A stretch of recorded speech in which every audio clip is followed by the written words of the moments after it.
আরজিকর কাণ্ডের আঁচ পড়ল বাংলাদেশেও, রাত দখল করল পড়ুয়ারা। শুক্রবার ঢাকায় আরজিকর কাণ্ডের সুবিচারের দাবিতে পথে নামে পড়ুয়ারা। প্রতিবাদ মিছিলে যোগ দেন শিক্ষক শিক্ষিকারাও। কলকাতার আরজিকর মেডিকেল কলেজ ও হাসপাতালে চিকিৎসক পড়ুয়ার উপরে নির্যাতন ও হত্যার প্রতিবাদেই রাত দখলের ডাক দেওয়া হয়েছিল 14ই আগস্ট। শুধু কলকাতা বা রাজ্যের মধ্যেই সেই সংহতি মিছিল সীমাবদ্ধ ছিল না, দেশের বিভিন্ন প্রান্তেও আন্দোলন হয়। বিদেশেও একাধিক জায়গায় তিলোত্তমার সুবিচারের দাবিতে প্রতিবাদ প্রদর্শন করা হয়। এবার পড়শি দেশ বাংলাদেশেও সেই পথেই হাঁটল। 16ই আগস্ট ঢাকায় রাত দখল করল পড়ুয়ারা। শুক্রবার মধ্যরাতে ঢাকা বিশ্ববিদ্যালয়ে জমায়েত হয় বিভিন্ন কলেজ ও বিশ্ববিদ্যালয়ের ছাত্রছাত্রীরা। তারা সেখানে কলকাতার চিকিৎসক পড়ুয়ার সুবিচারের দাবিতে সুর চড়ান, পরে মোমবাতি জ্বালিয়ে প্রতিবাদ কর্মসূচি পালন করেন। সন্ত্রাস বিরোধী রাজু ভাস্কর্যের পাদদেশে জমায়েত হয় একদল শিক্ষার্থী।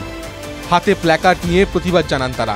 ছাত্রছাত্রী ছাড়াও এই প্রতিবাদ মিছিলে অংশ নেন শিক্ষক সহ বিশিষ্টজনেরা। তিলোত্তমার সুবিচারের পাশাপাশি দোষীদের কঠোর শাস্তিরও দাবি জানান তারা। একই সঙ্গে বাংলাদেশের এক সাংস্কৃতিক কর্মীর ধর্ষণ ও হত্যার ঘটনার সুষ্ঠু তদন্ত ও বিচার চান তারা। 8ই আগস্ট রাতে আরজিকর মেডিকেল কলেজ ও হাসপাতাল থেকে পোস্ট গ্রাজুয়েট দ্বিতীয় বর্ষের ছাত্রীর দেহ উদ্ধার হয়। ওই ছাত্রীকে ধর্ষণের পর খুন করা হয় বলে অভিযোগ। গোটা ঘটনার তদন্ত শুরু করেছে সিবিআই। এই ঘটনায় হাসপাতালের প্রিন্সিপাল ডক্টর সন্দীপ ঘোষের ভূমিকা নিয়েও একাধিক প্রশ্ন উঠতে শুরু করেছে। ঘরে বাইরে চাপের মুখে অবশেষে ঘটনার 3 দিন পর প্রিন্সিপালের পদ থেকে পদত্যাগ করেন ডক্টর সন্দীপ ঘোষ। তবে সকালে ইস্তফার পরই বিকেলে তাকে কলকাতার ন্যাশনাল মেডিকেল কলেজের প্রিন্সিপালের পদে নিয়োগ করে রাজ্যের স্বাস্থ্য দপ্তর। এরপরই ন্যাশনাল মেডিকেল কলেজেও শুরু হয় বিক্ষোভ। এরপরই তাকে সরিয়ে দেওয়া হয়। আপাতত ছুটিতে রয়েছেন তিনি। TV 9 Bangla digital.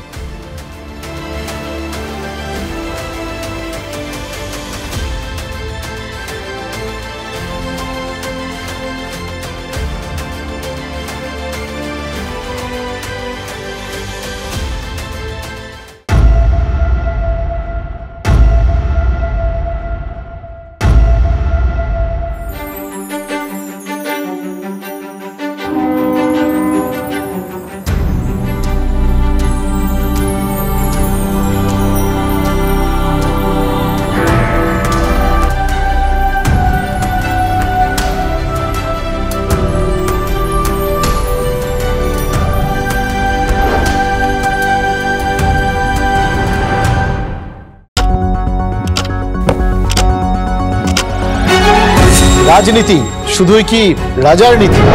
রাজা উজিরের চোখে নয়, আপনার আমার চোখে সমাজের ছবি। কঠিন কথা সহজভাবে না বললেই নয়। প্রতিদিন রাত 9টায় টিভি 9 বাংলায়। টিভি 9 বাংলা না দেখলেই নয়।